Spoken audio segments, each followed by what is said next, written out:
तर आज आहे पितृदिन अर्थातच फादर्स डे आणि या संदर्भातच ही बातमी आहे।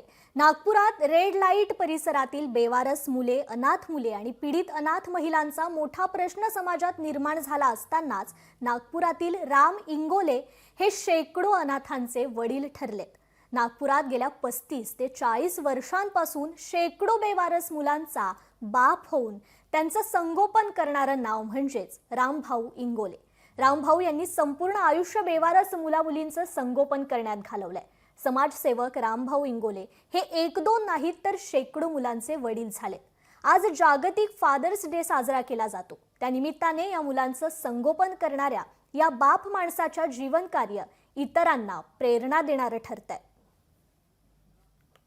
सुरुवातीला रेड लाईट एरियातले जे मुलं होते त्यांना चांगल्या वातावरणात उभं करावं, त्यांनाही नॉर्मल जीवन जगता यावं ह्या कल्पनेतून सुरुवात झाली आणि मग ते पुढे चालू झालं।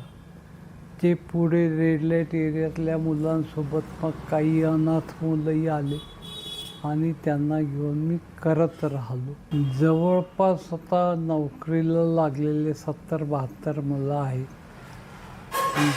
17-18 मुलींचे लग्न झाले, त्यांचे आपले संसार आहेत आणि व्यवस्थित चालू आहे। लोकशाही मराठी ऐका, पहा, जागरूक रहा।